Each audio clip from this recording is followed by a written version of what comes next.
Satu malam bersama gadis. Bab 7. Namun, selama ini ia tidak pernah ambil pusing. Karena mungkin memang mereka memiliki masalah yang Andara tak tahu. Andara hanya berpikir jika Alana memang tak menyukai Stefano karena mereka adalah mantan kekasih. Hanya itu saja yang ada dalam pikirannya. Andara bahkan tidak bisa melanjutkan ucapannya, jujur saja ia sangat bingung sekarang. Sudahlah, jangan dipikirkan. Mungkin ini hanya perasaanku saja. Aku pasti salah, jangan hiraukan ucapanku. Dokter Rafa pun merasa tidak enak pada Andara. Seharusnya tadi ia diam saja dan jangan banyak bicara. Saat ini Andara pasti sedang berpikir yang tidak-tidak antara hubungan anaknya dan juga istrinya. Lah hanya berharap, jika ucapannya tadi tidak mengubah hubungan mereka ke depannya. Tapi sepertinya keinginan Dokter Rafa hanya sia-sia saja. Karena kini Andara jadi memikirkan banyak hal yang mengganggu hati dan juga perasaannya. Baiklah, sekarang aku pulang dulu, ini sudah sangat malam. Istriku saat ini pasti sedang kedinginan, ayolah kau juga kembali sana. Peluklah istrimu itu, ia juga pasti saat ini sedang menunggumu. Ucap Dokter Rafa, ia beranjak bangun dan hendak pulang. Tapi sahabatnya itu masih bergeming, ini pasti gara-gara ucapannya yang mengatakan jika masalah Stefano ada hubungannya dengan Alana. Mulut sialan. Seharusnya aku tidak banyak bicara tadi. Bagaimana kalau hubungan mereka tidak bermasalah? 38. Setelah kepergian Dokter Rafa, Andara pun melihat keadaan Stefano. Saat ini putranya itu sedang menutup matanya. Ini mungkin efek obat penenang yang diberikan tadi. Sudah lama sekali, Andara tak pernah melihat putranya ini dari dekat. Wajah tampannya kini nampak sedih, ada lelehan air mata di ujung matanya. Sejenak Andara pun terdiam dan terus mengamati putranya ini. Apa benar jika Stefano begitu terluka karena pernikahannya dengan Alana? Jika memang benar, Andara merasa menjadi seorang yang sangat jahat bagi putranya ini. Namun, untuk meninggalkan Alana juga tidak mungkin ia lakukan.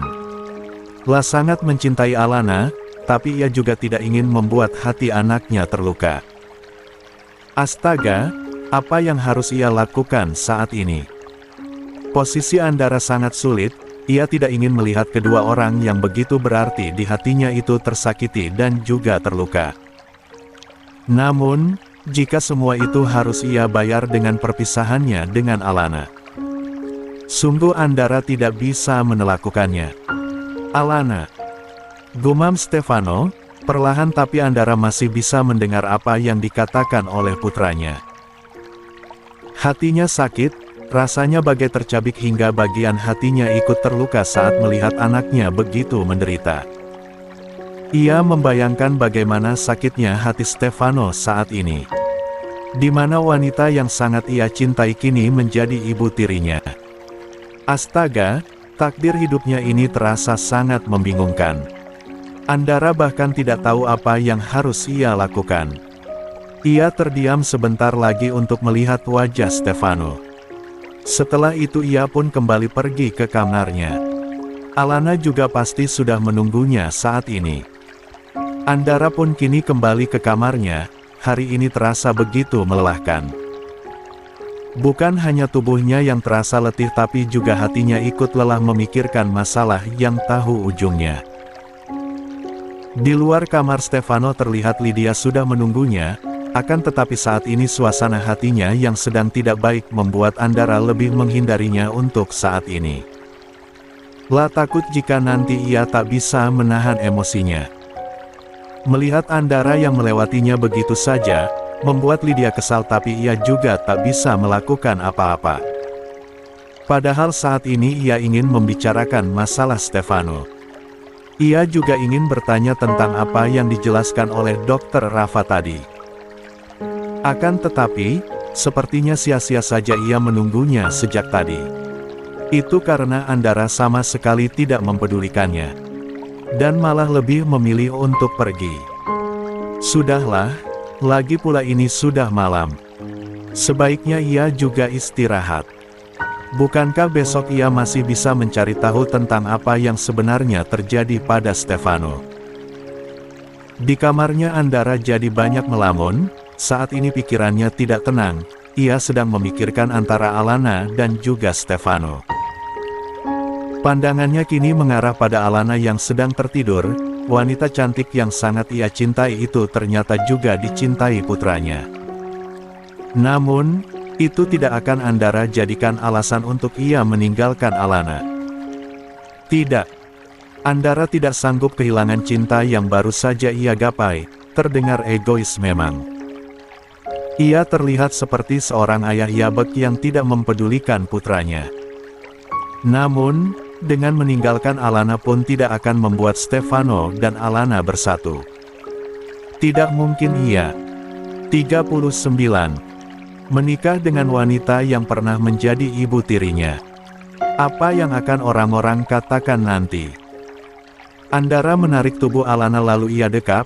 Ia berikan ciuman di seluruh wajahnya dan ia pun kembali memeluk Alana dengan sangat erat. Andara tidak akan melepaskan Alana, itu tidak akan pernah terjadi. Andara berjanji pada dirinya sendiri. Keesokan paginya, saat Stefano membuka mata kepalanya terasa berat. Juga tubuhnya terasa limbung, ia melihat ke sekeliling kamar yang ia tempati. Dan itu bukanlah kamarnya, tapi ini salah satu kamar kosong yang ada di rumahnya. La mencoba mengingat kembali apa yang terjadi pada dirinya hari kemarin. Bayangan Alana kembali melintas dalam benaknya, rasa sakit itu hadir lagi. Namun, saat ini ia masih bisa mengontrol emosinya tidak seperti kemarin yang sampai menghancurkan barang-barangnya dan juga ia malah berteriak dengan bodohnya. Astaga, apa yang telah ia lakukan? Stefano mengusap wajahnya kasar. La merasa heran pada dirinya sendiri, kenapa ia bisa sampai melakukan hal bodoh seperti kemarin. Saat ia sedang merutuki kebodohannya, tiba-tiba saja pintu kamar terbuka. Dan di sana berdirilah sosok cantik yang selama ini ia rindukan. Ia adalah Alana, wanita yang sangat ia cintai. Wanita yang telah membuat hidupnya terasa hancur dan tidak berdaya seperti sekarang ini. Alana, panggilnya. Alana melangkahkan kakinya untuk masuk dan melihat keadaan Stefano dari dekat. La lalu tersenyum sambil menggelengkan kepalanya melihat Stefano yang sangat berantakan. Ya ampun, anakku baru bangun rupanya. Bagaimana keadaanmu sekarang? Tanya Alana. Alana, aku. Panggil aku Mama. Jangan memanggil namaku terus, dasar tidak sopan. Ketus Alana. Dasar wanita jahat. Apa yang kau lakukan di sini? Sentak Lydia pada Alana. Rupanya nenek Gayung sangat khawatir akan keadaan cucu kesayangannya. Ia bahkan membawakannya sarapan pagi ini. Ya ampun, manis sekali sikap Ratu Medusa ini. Sayangnya manisnya itu hanya untuk Acu, nenek tersayang. Alana mengangkat bahunya Acu. Tadinya aku mau mencekik cucu kesayangan nenek. Tapi nenek keburu masuk, jawab Alana. Apa kau bilang? Seru Lydia tak terima, tapi ia tersenyum saat melihat Andara berdiri di sana. Ia yakin jika Andara tadi mendengar ucapannya yang kurang ajar, yang mengatakan jika ia akan mencekik Stefano. Tidak bilang apa-apa, jawab Alana masih acuh. Kau lihat itu Andara? Lihatlah kelakuan istrimu itu. Dia benar-benar tidak sopan, bahkan tadi ia juga bilang jika ia ingin mencekik Stefano. Dia memang wanita jahat. Ucap Lydia sangat bersemangat, seolah ia sedang mendapatkan bukti yang sangat kuat jika tadi Alana telah berbuat jahat. Memang ada-ada saja kelakuan ibu teri, tapi Alana masih memaklumi nenek yang sedang lucu-lucunya itu. Aku melihatnya dan juga mendengarnya, jawab Andara sambil melihat Alana yang kini menggandeng tangannya dengan mesra sambil tersenyum manja padanya. Ah, kenapa istrinya ini sangat menggemaskan sekali, ia kan jadi ingin itu. Tapi aku tahu jika ia hanya bercanda saja, lanjut Andara. Apa? Lydia tidak percaya dengan apa yang ia dengar, bahkan Andara sama sekali tidak marah pada istrinya. Itu 40. Jika Alana akan mencekiknya, sudah ia lakukan dari tadi. Apalagi di kamar ini tidak dipasang CCTV, untuk apa ia repot-repot mengatakan jika ia akan melakukan kejahatan. Hanya orang jahat aslilah yang tidak akan mengatakan niat aslinya. Jawab Andara. Ya ampun, suamiku ini memang sangat hebat. Pikiranmu itu positif sekali sayang, sudah terlihat sih dari aura wajahmu yang bersinar. Tidak seperti orang jahat yang wajahnya keriput karena terlalu banyak berpikir jahat. Apa kau menyindirku? Seru Lydia lagi. Memangnya nenek keriput? Tanya Alana. Lydia spontan memegang wajahnya yang memang sudah agak kusut, sedikit, tapi aku tersinggung dengan ucapanmu. Ucapnya lagi tidak mau kalah. Alana hanya tersenyum saja menanggapi ucapan nenek gayung. Begitu juga dengan Andara, ia menahan tawanya saat melihat ekspresi Lydia yang menggemaskan jika dilihat dari sedotan es boba. 41. Siang itu terdengar suara tawa renyah dari seorang gadis cantik, entah kenapa ia merasa jika cerita sahabatnya itu sangat lucu. Padahal jika orang lain yang mendengar cerita itu pasti orang lain akan ikut kesal. Tapi sayangnya semua itu tidak berpengaruh untuk Elisa. Gadis itu malah terbahak-bahak saat mendengar cerita Alana tentang nenek gayung yang menggemaskan. Kenapa kau malah tertawa? Tanya Alana, saat ini Alana sedang menahan gemas pada sahabatnya ini. Bisa-bisanya ia tertawa di saat temannya sedang kesal. Bagaimana aku tidak tertawa kalau ceritamu tentang nenek gayung itu sangat lucu? Ya ampun, aku jadi ingin bertemu dengannya, ucap Elisa di tengah-tengah tawanya. Mau apa kalau kau sudah bertemu dengannya? Memangnya kau tidak takut terkena amarahnya yang menakutkan? Bahkan Diandra saja sekarang jarang ke rumah sejak ada dia, jawab Alana. Ia pun menyeruput es cappuccino miliknya. Minuman kesukaannya itu terasa sangat nikmat diminum saat cuaca panas begini. Aku akan mengajaknya berkenalan, kalau perlu aku kenalkan dengan ayahku. Kebetulan dia sudah lama menduda. Jawaban yang sangat menyebalkan bukan? Bagaimana makhluk kurang tinggi ini malah ingin menjadikan nenek gayung yang menyeramkan untuk ia jadikan ibu tiri. Kenapa tidak ia jadikan bestinya saja? Siapa tahu nanti Elisa terkena gagal ginjal. Karena setiap waktu harus menghadapi manusia yang menguji iman seperti Lydia. Dasar cebol. Ejek Alana, apa karena kau pendek hingga otakmu itu bertetangga dengan lutut, lalu menyebabkan otakmu itu jadi gagal berfungsi? Seru Alana sebal, kenapa ia bisa mempunyai sahabat macam Elisa, yang otaknya hanya terisi seperempat saja. Kau ini, apa kau tidak berpikir jika aku mempunyai ibu tiri sepertinya? Maka aku akan uji adrenalin setiap hari, itu sangat luar biasa. Jawab Elisa tergelak. Iya, dan kau jadi tantenya Stefano nanti. Oh ya ampun, kau benar. Kalau begitu aku urungkan niatku saja untuk menjadikan nenek gayung itu mamah tiriku. Kenapa? Tanya Alana. Ia penasaran saat mendengar nama Stefano sahabatnya ini menjadi mundur seketika. Ish, aku tidak mau menjalin kelu Stefano dengan pria cantik dan juga manja seperti Stefano. Dia itu hanya pria yang bermodalkan pisang goreng saja, nyalinya tidak ada. Apa? Kau benar gadis pendek. Stefano memang bukan pria kuat. Dia hanya seorang pria yang hanya mampu bersembunyi di balik ketiak neneknya saja. Timpal Noah, pemuda tampan ini ikut bergabung dengan Alana dan juga Elisa. Jika Alana tersenyum saat melihat Noah, lain halnya dengan Elisa yang mencebikkan bibirnya dengan sebal saat melihat Noah. Menurutnya, Noah itu tak lebih dari seorang bibit pebinor yang bergentayangan. Ia terlihat seperti seorang bibit ulat gatal yang menyamar sebagai malaikat di hadapan Alana. Alana mungkin bisa tertipu karena menurutnya Noah adalah pria baik, karena ia sudah berteman selama bertahun-tahun dengannya. Namun, Elisa tak membutuhkan waktu lama untuk mengenalnya. Ia sudah paham bagaimana pria yang 42. Banyak modus ingin mendekati Alana. Kenapa bibirmu itu selalu maju mundur saat melihatku? Tanya Noah pada Elisa. Bibirku selalu mendadak senam, jika melihat ulat jantan, jawab Elisa.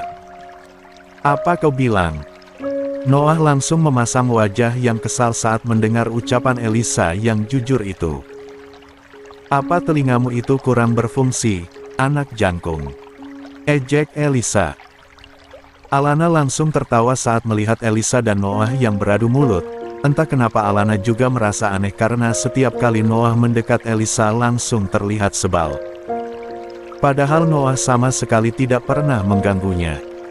Bocah cebol ini memang sangat menyebalkan. Alana, kau pecat saja gadis pendek ini untuk menjadi temanmu, bibirnya menyebalkan sekali. Seru Noah. Aku ini sahabat yang baik untuk Alana, aku akan melindunginya dan tidak akan aku biarkan ulat-ulat jantan yang gatal sepertimu mendekatinya. Seru Elisa. Astaga, boleh aku membuangnya ke lautan, Alana? Tanya Noah. Alana hanya tertawa saja melihat kedua sahabatnya ini bertengkar. Aku ingin sekali mengusir wanita kurang ajar itu dari rumah, ucap Lydia. Nafasnya bahkan terengah-engah saat mengucapkan hal itu pada Kayla. Tapi bagaimana caranya, Tante? Mas Andara bahkan terlihat sangat mencintainya. Alana tidak mungkin akan dengan begitu mudahnya bisa pergi dari rumah itu, jawab Kayla. Kedua wanita itu kini sedang membicarakan Alana. Mereka sedang mencari jalan agar Alana bisa terusir dari rumah. Tapi semua itu bukanlah hal yang mudah. Karena ia mendapatkan perlindungan yang kuat dari Andara. Terkecuali jika Andara membencinya, mungkin ceritanya akan lain. Tapi bagaimana caranya agar Andara membencinya, itu pasti akan sulit di mana Andara sangat mencintai Alana. Kita harus mencari cara agar Andara membencinya. Aku sudah muak pada wanita itu. Jika saja aku bisa menyeretnya, sudah aku lakukan dari pertama kali aku melihatnya, geram Lydia. Aku tidak tahu bagaimana caranya agar Mas Andara membencinya, pikiranku tidak sampai ke sana Tante, ujar Kayla dengan lembut dan merasa tidak enak hati. Amarah Lydia yang sedang menggebu-gebu pun langsung padam saat mendengar ucapan lembut Kayla. Hatimu itu terlalu baik Kayla, aku heran apa istimewanya Alana sampai Andara tunduk padanya. Padahal kau jauh berlipat-lipat lebih baik darinya, aku malah berharap jika ia menikah denganmu saja. Ucapan Lydia sukses membuat hati Kayla menjadi berbunga-bunga, karena menikah dengan Andara adalah impiannya. Semoga saja hati Mas Andara terbuka, hingga ia bisa mencintaiku, ucap Kayla penuh harap. Pasti, itu pasti. Aku selalu berdoa setiap hari agar hati Andara bisa terbuka dan ia bisa menerimamu sebagai istri. Lydia menggenggam tangan Kayla dan memberikan dukungan penuh kepada keponakannya itu agar ia bisa menikah dengan Andara. Kini hanya tinggal mencari cara agar Andara membenci Alana, bahkan kalau bisa Andara sendiri yang mengusirnya dari rumah. Terima kasih Tante, ucap Kayla sangat tulus. 43. Sama-sama sayang, jangan menyerah dan teruslah berjuang. Kau baru mampu merebut hati Andara, agar ia bisa mencintaimu. Baik, aku akan berusaha agar Andara bisa mencintaiku. Dalam diamnya pikiran dan perasaan Andara merasa tidak tenang, ia masih bingung tentang perasaan Stefano pada Alana. Jujur saja, ia tidak mau membiarkan putranya terluka. Tapi ia juga tidak mau terluka, terdengar jahat dan juga egois bukan? Tapi memang begitulah cinta, bagi Andara mencintai berarti ia harus memiliki wanita yang sangat ia cintai. Itu akan membuat hidupnya terasa sangat hampa. Sekarang yang harus ia ketahui adalah, bagaimana Stefano dan Alana bisa sampai mengakhiri hubungan mereka. Hubungan yang sudah terjalin sampai bertahun-tahun itu, tidak mungkin bisa kandas begitu saja. Pasti telah terjadi sesuatu yang membuat hubungan mereka berdua bisa sampai berakhir begitu saja. Dan hal itu yang akan Andara selidiki sekarang, penyebab Stefano dan Alana berpisah. Di kampus Noah terus saja mengikuti kemanapun Alana pergi, ia seperti tidak ingin berjauhan dengan wanita pujaannya itu. Sikapnya itu membuat Alana merasa heran, karena tidak biasanya sahabat baiknya ini bersikap seperti itu. Apalagi hari ini Noah terlihat lebih sensitif dan juga posesif. Entah ini hanya pikiran Alana saja, atau memang Noah yang agak berlebihan hari ini. Seperti sekarang, saat Alana sedang menikmati makan siangnya di kantin. Noah dengan setia menemaninya, juga ia memesankan dan juga membawakan pesanan Alana.